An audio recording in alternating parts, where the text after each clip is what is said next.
अब चूड़ाकरण का अवसर। चूड़ाकरण जानते हैं? नहीं जानते? चोटी रखाने को कहते हैं चूड़ाकरण। यह संस्कार हिंदू मात्र का होना चाहिए। ध्यान देकर सुनो भाई, इसमें कोई ऐसा नहीं है कि अमुक जाति के व्यक्ति का चूड़ाकरण होना चाहिए, अमुक जाति के व्यक्ति, कोई जाति भेद नहीं है इसमें। प्रत्येक जो सनातनी हिंदू है, भारतीय है, वैदिक सनातन धर्म को मानने वाला है, ऐसे प्रत्येक हिंदू का चूड़ाकरण संस्कार होना चाहिए। चूड़ाकरण शब्द का अर्थ होता है, चूड़ा माने चुटिया, करण माने रखाना, चोटी रखाने के संस्कार को चूड़ाकरण संस्कार कहते हैं। कहीं कहीं मूड़नो भी कहते, मुंडन संस्कार, मूड़नो भी कहते हैं, मुंडन भी कहते हैं। वर्तमान समय में मुंडन संस्कार, एक तो कोई भी संस्कार नहीं हो रहा है। गर्भाधान संस्कार तो विलुप्त प्राय है।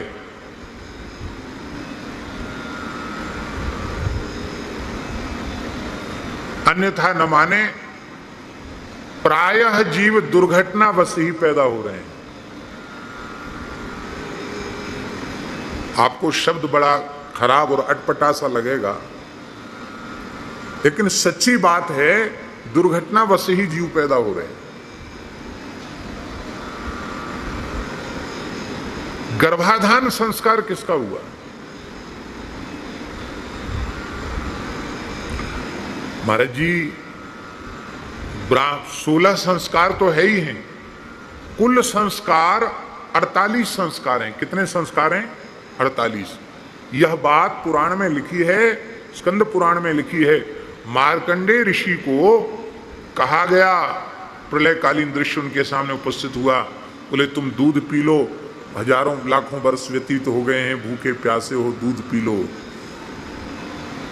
एक स्त्री दिखाई पड़ी, उसने कहा दूध पी लो, तो उन्होंने कहा मैं माता हूं, दूध पी लो। तो उन्होंने कहा कि 48 संस्कारों से संस्कृत होने पर ब्राह्मण होता है, तो मैं ऐसे कैसे, तुम मेरी जन्मदात्री माता तो नहीं हो, दूध तो नहीं पी सकता।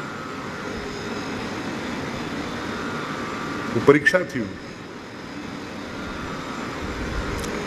चूड़ाकरण संस्कार प्रत्येक हिंदू का होना चाहिए। हिंदू मात्र को चोटी रखाना चाहिए। ऐसे नहीं कि केवल पंडित जी चोटी रखा में, दूसरी जाति के लोग चोटी न रखा में। हिंदू मात्र को चोटी रखाना चाहिए। कोई जमाना था मुगलों का, जो बलपूर्वक पकड़ के चोटी काट दी जाती थी। अब बलपूर्वक कोई नहीं काटता है चोटी। अब तो स्वयं ही सैलून में जाके चोटी हो तो कटवा देते हैं। और फिर कोई संत महापुरुष पूछें कि तुम्हारे पहले तो बड़ी सुंदर चोटी थी, अब कहाँ गई चोटी? क्या करें महाराज जी, सैलून में गए थे, नाई ने काट दिया। अरे नाई ने काट दिया, तुमने नाई की गर्दन क्यों नहीं काट दी?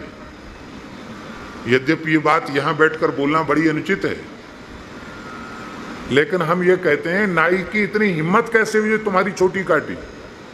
तुम्हारे चिन्ह को विलुप्त करने का उसमें साहस कैसे हुआ? केवल चोटी और जनेऊ के लिए गुरु गोविंद सिंह के दोनों पुत्र जीवित ही दीवार में चिन दिए गए। उन्होंने चोटी कटाना मंजूर नहीं किया, जीवित दीवार में चिन दिया गया उनको। अब अपने को हिंदू कहने वाले लोग, भारतीय कहने वाले लोग, सनातनी कहने वाले लोग, उनकी चोटी नहीं है। प्रत्येक व्यक्ति को चोटी रखाना चाहिए। ब्राह्मण से लेकर सफाई कर्मचारी तक सबको चोटी रखाना चाहिए। जब चोटी के प्रति इतना अत्याचार होता था, तब गुरु गोविंद सिंह ने सिख वेश, ये चोटी क्या है, सिख वेश क्या है? ये सिख वेश ये है कि तुमको इतनी सी चोटी में इतनी तकलीफ है, इतराज है, तो लो हम पूरे के पूरे केस रखाते हैं, हमारा पूरे सिर के बाल ही चोटी हैं, तुम्हारी हिम्मत हो तो एक केस पर भी हाथ लगा के दिखाओ। कृपाण धारण किया, 5 पंचककार, 5 चिन्ह। कृपाण, कृपाण माने तलवार। वो तलवार इसलिए थी कि तुम्हारी हिम्मत हो तो एक रोया को टेढ़ा करके दिखाओ।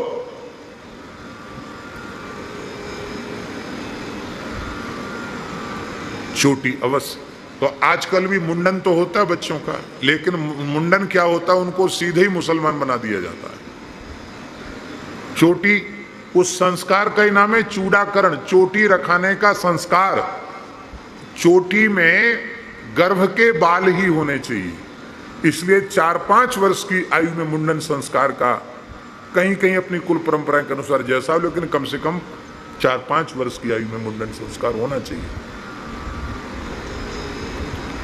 तो गर्भ के जो बाल हैं उनको विधि है कि शेही के कांटे से उनको घेर दिया जाता है, बाद में शेष केशों का मुंडन किया जाता है, और जो गर्भ से बाल आए हैं शिखा वाले स्थान के, उन बालों को छोड़ दिया जाता है। अब क्या करते हैं, पूरे बाल मूड़ देते हैं, कोई बाल शेष रखते नहीं, उसको हिंदुत्व का संस्कार ही उसका समाप्त कर देते हैं। परम श्रद्धेय पूज्यपाद स्वामी श्री राम सुखदास जी महाराज चोटी रखाने पर बहुत जोर देते थे। सीकर में भी उनका चातुर्मास्य हुआ, और महाराज वहाँ ऋषिकेश में गीता भवन में तो वहाँ नाई भी रखे थे, इसीलिए वो सत्संग में चोटी रखाने पर जोर देते थे। फिर लोग तैयार हो जाते थे कि हम चोटी रखेंगे, हम चोटी रखेंगे। तो जो कहता हम चोटी रखेंगे तुरंत भद्र हो, चोटी रखाओ। वही भी एक नाटक, ये लीला भी वहाँ चलती थी। और इसी तरह से यज्ञोपवीत संस्कार के समय भी महाराज बूढ़े बूढ़े लोग जनेऊ कराते थे। द्विजाति हैं पर जनेऊ नहीं हुआ, प्रायश्चित पूर्वक उनका भी। स्वामी जी कहते, भाई जिस कुल में तुम्हारा यज्ञोपवीत संस्कार होना चाहिए उस कुल में भगवान ने जन्म दिया है, तो बिना यज्ञोपवीत के तुम मरोगे, कितने बड़े अपराध की बात है। यज्ञोपवीत धारण करो। शिखा सूत्र, जो यज्ञ सूत्र धारण करने के अधिकारी हैं वे शिखा सूत्र दोनों धारण करें। बाकी सभी हिंदुओं को शिखा अवश्य धारण करनी चाहिए।